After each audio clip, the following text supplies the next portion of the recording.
It's an abomination. You understand? How hard is it? Do you wear dresses, Stephanie? I do. Right? You do. So, right, it's times you put. Now, when you wear a dress, how do you feel? Very good about myself. Do you feel like a lady? Very, very much like a lady. How about when you put on pants? Do you still feel like a lady? I still feel like Do a you? lady. Now watch this. Give me Romans 7 and 14. I'm gonna show you something.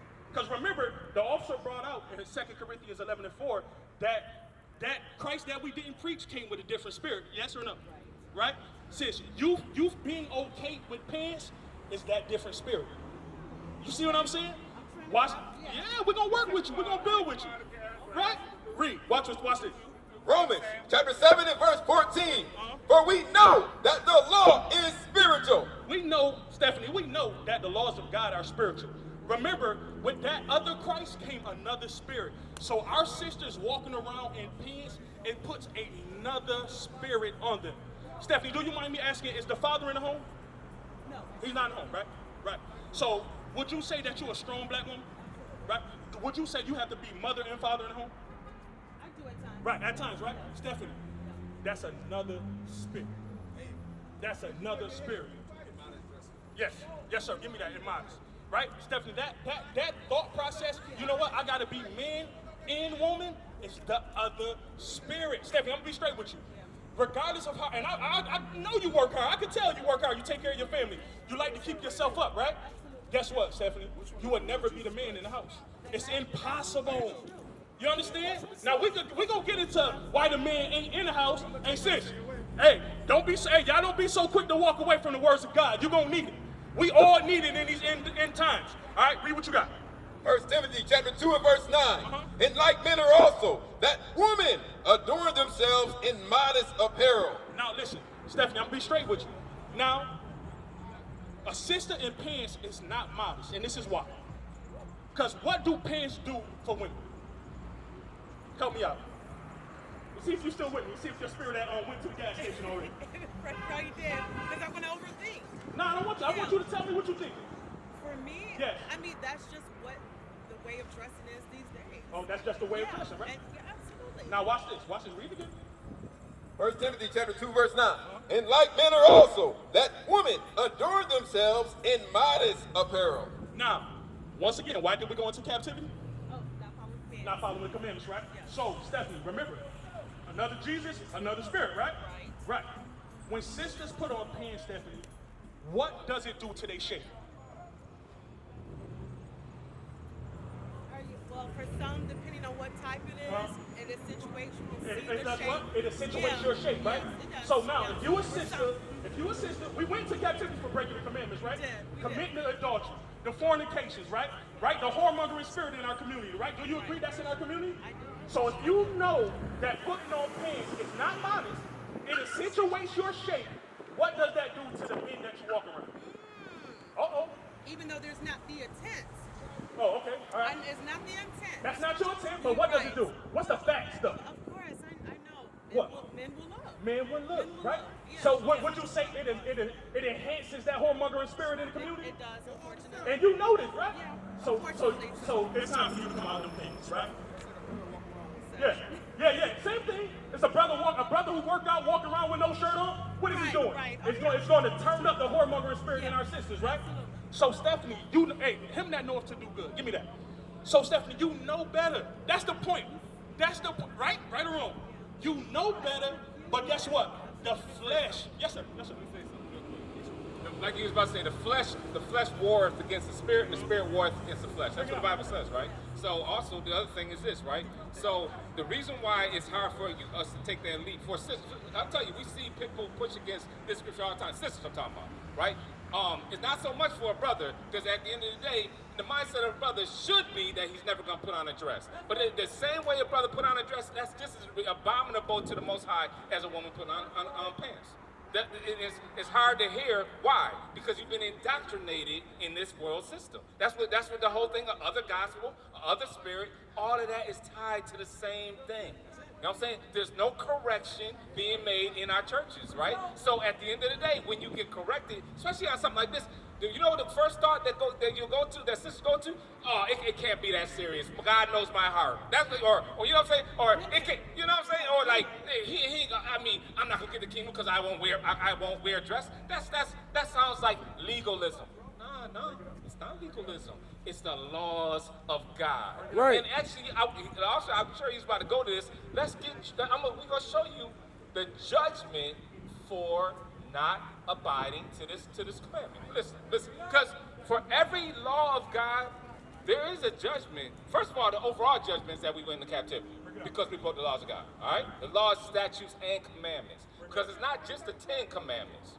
The 10 Commandments is the umbrella under which other laws fall. For example, in Hebrews 13 and 4 says, the marriage is honorable in all, and the bed undefiled. But whoremongers and adulterers, God will judge, right? So what is he talking about? He's talking about fornication, right? Now, in the 10 Commandments, does it say, thou shalt not fornicate? No. It says, thou shalt not commit adultery. But what do you think fornication falls under? Adultery. That's right. Bring it So up. the commandments are an umbrella under which the laws of God, how can the laws of the land mean something more than the laws of God? It makes absolutely no sense. But the reason why we've departed from it is because we make no association with history and who we are as a people. It starts with your nationality, sis. And if you cannot make a connection with that first, all of this is going to go straight over your head. But listen to the judgment for if you wear pants. Because at the end of the day, you may walk away from here and say, oh, I can't do that. But that still doesn't change the fact that you are a biblical Israelite that the Bible speaks of. It doesn't change that. And it does not change the fact also that you will be held accountable for rejecting the laws of God. You will be held accountable. Bottom line, because you won't be able to stand before Christ when Christ returns. You won't be able to stand before him and say, I never knew that. All right, come on. Zephaniah chapter 1 and verse 8.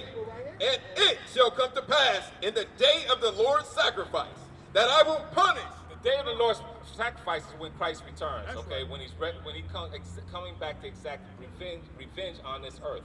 Come on. That I will punish the princes and the king's children. The princes and the king's children, come on. And all such as clothes with strange apparel. Strange apparel is sisters and pants. That's why when you go to the bathroom, how do you know which bathroom to go into? You know the little picture on the thing, right? What does the picture show? With that dress on, right? But also, get this though. If you look back in history, right? You look at old pictures of when we were in captivity, or even when we in the early 1900s, our sisters did not wear pants because it was never our custom to do so. That's what you see. If you can grasp the reason why it's hard for you to grasp it is because, again, indoctrination is a powerful thing. You see around you what seems commonplace now, but we're here to tell you that has been pushed on our people. Yes, it doesn't matter. The other nations can break laws all day because these laws of God were not made for them. They were given to the Israelites to keep. All right? So, at the end of the day, where did pants originate from? Do you know? I don't. Okay, so Margaret, what's her name? Amelia Bloomer, and also there's another woman. These are white women that during the suffrage movement they started the first pants for women were called bloomers, right? And that was because a lot of men were going off to war and they were trying to become equal with the man and work the men's jobs. So you see what I'm saying? So that's rooted in history. Also, at the end of the day, when that happened, to get more numbers, they did it in the 70s too. They grabbed the black woman to show more solidarity in terms of the woman itself, but it was never for the black woman, because the black women weren't getting the factory jobs. It was the white women that were getting factory jobs. You see what I'm saying? So, but fast forward to today, it's commonplace to see women in pants. But it still doesn't change the fact that the Most High God said it's an abomination unto him. See what I'm saying? Do you want the Most High, when you pray, do you want him to be just not hearing your prayers at all? 9 and 31. So if you are actively sinning, do you think he hears your prayers? I mean, willfully. I still believe that. Okay, listen to this. Bring it out. It's the book of John, chapter 9 and verse 31. Now we know that God heareth not sinners.